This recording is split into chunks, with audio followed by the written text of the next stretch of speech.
The Miami Heat may be the biggest mystery of this NBA season. We look at them last year, they finished with the best record in the Eastern Conference, and then they get all the way to the conference finals to face the Boston Celtics, where they ended up losing. We fast forward to this season, they look like a completely different ball club. They finished as an 8th seed. They finished the season as a 7th seed, but due to the play-in tournament, they lost to the Atlanta Hawks and then beat the Chicago Bulls. Therefore, they ended as an 8th seed.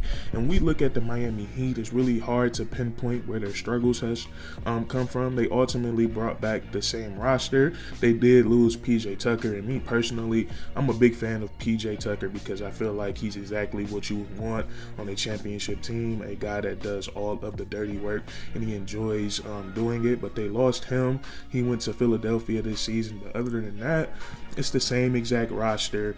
And you can also look at injuries, man. The Miami Heat is just one of those teams that they never have a consistent starting five, or one of their best players is always dealing with, and it's always a nagging injury. It's never something to keep them out for the duration of a whole season, but it's just a nagging injury. And the guys I'm talking about is Kyle Lowry, Jimmy Butler, Tyler Hero, Bam Adebayo. And Tyler Hero, recently, he just went down with a broken hand. But none of this stuff really matters. None of that 8th seed stuff really matters, because the Miami Heat, they are on the brink of making NBA history as they take a 3-1 lead against the number 1 seeded Milwaukee Bucks. Now, when I say they're on the brink of making NBA history, that is no exaggeration. If we look at what the Miami Heat are on the brink of doing right now, it has only happened 4 times in all of the long years of NBA history.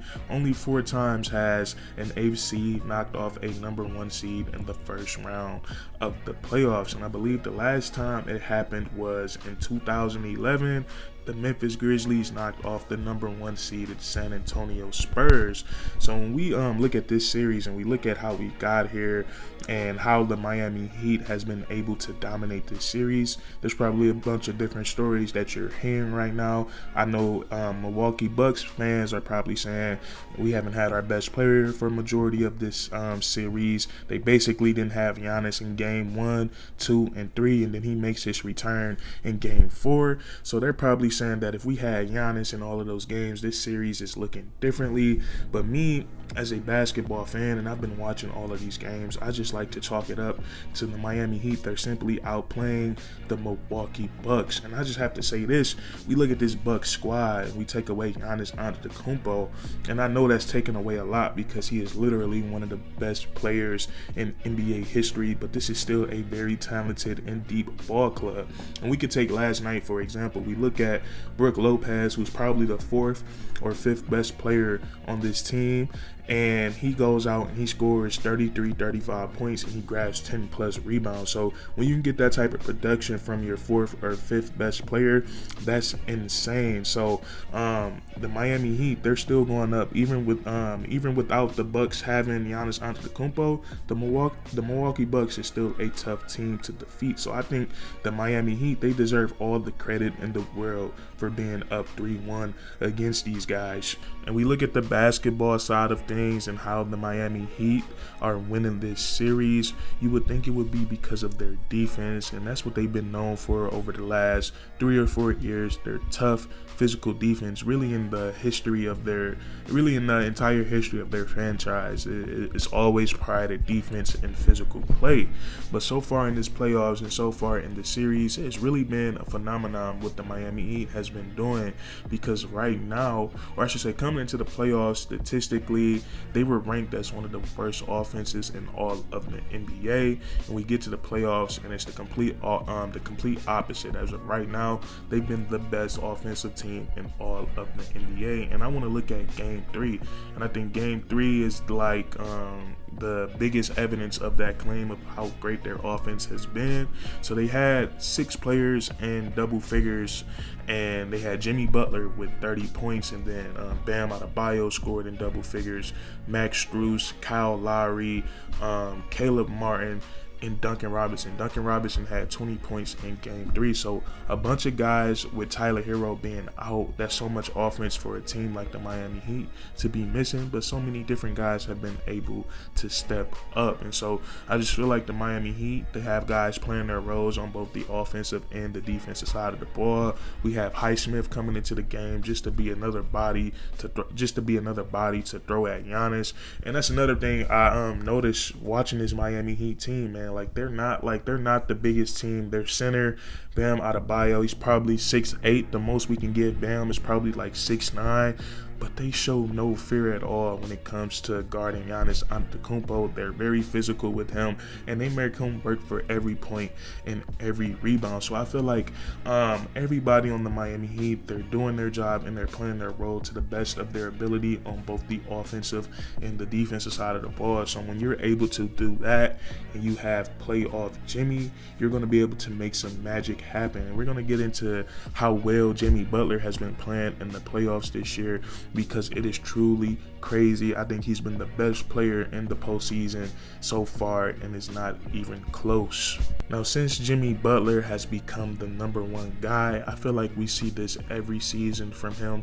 During the regular season, he takes it so easy and he plays so lax that it's kind of like, does Jimmy Butler care about basketball? Does he want to make the All-Star game? Does he want to go for MVP? Because we see some times where the Miami Heat, they'll win by 10, 12, 15 points, but Jimmy Butler, he's only attempted 7 shots. So, it's kind of like, because, Jimmy is so, he's so good. I feel like he should always take a minimum of 15 shots per game, but nonetheless, that's just how Jimmy operates during the regular season. But as soon as those playoffs come around, as soon as the postseason start, he goes from Jimmy Butler to playoff Jimmy. And I think he's one of those, we have playoff LeBron and then LeBron James in the regular season. I think LeBron James deserves that nickname. Same thing with Jimmy Butler, because I feel like those are two completely different players. We look at his numbers so far in the playoffs, and it's ridiculous. Against a great defensive team, he's averaging 36.5 points per game to go along with 5 assists and 5 rebounds, and he's also getting at least 2 steals every game. And that's what's so impressive to me about Jimmy Butler. Last night I watched him go for 56 points, and what was so impressive about it was just the workload he had to take on that night. He played damn near the whole game. He was basically the Miami Heat, their whole source of offense. And then on the other side of the ball, he still took on that defensive assignment of playing a huge role in guarding Giannis Antetokounmpo. And what he would do on the defensive side of the ball, and this was really down the stretch, he would start off guarding Brook Lopez, because the Milwaukee Bucks, they like the two-man game between Giannis and Brook. So he would start off on Jimmy. So as soon as Brook would go up to screen, Jimmy was able to switch on to Giannis Antetokounmpo. So I love that he was still engaged on the defensive side of the ball.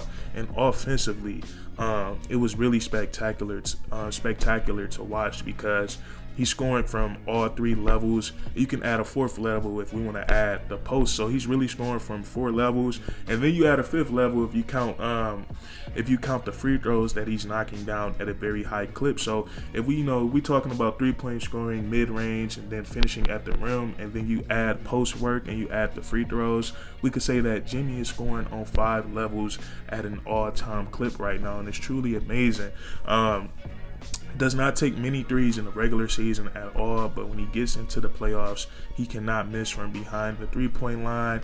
His pick and roll game is dangerous. He gets to that mid-range pull-up. It's nothing you can do. He's a very crafty, very strong, very agile finisher around the rim. And then my favorite part, man, Jrue Holiday is a great defender, great perimeter defender, but he's a lot smaller than Jimmy Butler. So Jimmy Butler, he's not forcing anything on the perimeter with Jrue Holiday. Instead, he's taking him to his spot, getting him to that post, and Jrue Holiday he's just too small for Jimmy Bucket. So I think Jimmy Butler, man, he has been spectacular Game 4? That was probably one of the best playoff performances in NBA history. The last time I saw something like that was when LeBron went for 50 in Game 1 of the 2018 NBA Finals. That last night had that same type of feel to it. So Jimmy Butler has been spectacular, and the Miami Heat, they only need one more game to make NBA history. We'll see if they'll be able to do it. I believe those guys play again tomorrow. So that's going to be it for this video. If you guys enjoyed, please leave a like, comment down below if you agree or disagree, and then subscribe for more weekly content. We do this all the time, man, and that's curtains.